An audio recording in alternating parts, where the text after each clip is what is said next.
President Barack Obama still hasn't made a decision about whether to increase the number of U.S. troops in Afghanistan. And while the debate continues in Washington, Marines at Camp Pendleton are already preparing for another deployment.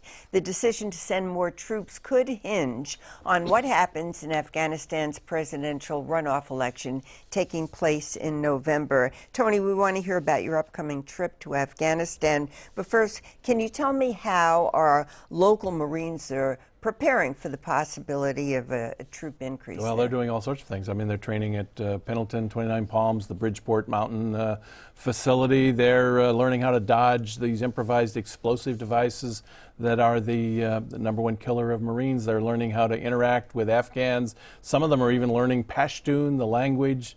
They're moving full speed ahead as if the word is going to be more troops and for an extended period of time. Give us some numbers. Well, there are now maybe 3,000 Camp Pendleton Marines and sailors in Afghanistan, a couple of battalions, some special forces folks trying to win hearts and minds, some of them. Others are into the locate, close, engage the Taliban in combat. So they're all over the place. They're really in one province, the Helmand province. That's in the south. That's a big poppy growing. That's the heroin crop. Right. It's a Taliban stronghold. They are trying to wean the populace away from the Taliban and grow the Afghan National Army. But it's not really a given that we're going to have a troop increase in Afghanistan. The president has to have a lot of considerations before he makes that decision.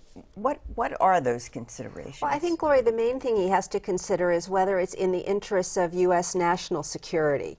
You know, are these people terrorists who are going to come over to the United States, or is it is the Taliban just an internal group that's only in Afghanistan? One of the concerns, though, is that the Taliban is, getting more traction in Pakistan, and getting more traction in Pakistan is dangerous because Pakistan has nuclear weapons. But we're having this runoff election that's scheduled theoretically for the first week in November, Tony, and that seems to be a very important, possibly a turning point.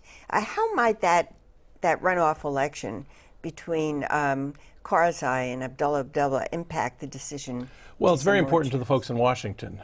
Their paradigm is that they want a better partner in Kabul, and using that leverage, they basically forced Karzai into this runoff of this very disputed election. Reminds me a lot of our relationship with the Mexican government when it comes to fighting drugs. How many times have we told them that unless they clean up their internal act, we really won't partner with them? But at the end of the day, you do as a nation what's in your interests. You partner with those people that it's in your best interest, even frankly, if in both cases, Kabul and Mexico City, there isn't the cleanliness that you'd like. Is it in your interest to do business with a man?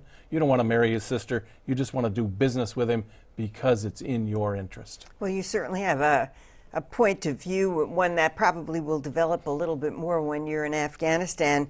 You'll be leaving for that trip in a week, I guess. Oh, you're going to Helmand Province. I'll fly to Kabul, spend a while there, and then I'll get down to Helmand Province to be with the Marines from Camp Pendleton, spend a month with them. And what stories do you plan to cover?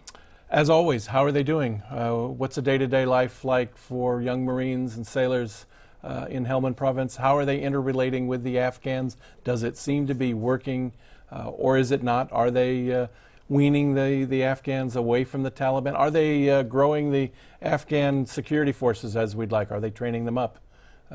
It's the little picture. How well are they doing, and how does it fit into the larger picture? But it's interesting because we've been fighting in Afghanistan for twice as long as we fought in World War II, and it's costing this country $60 billion a year.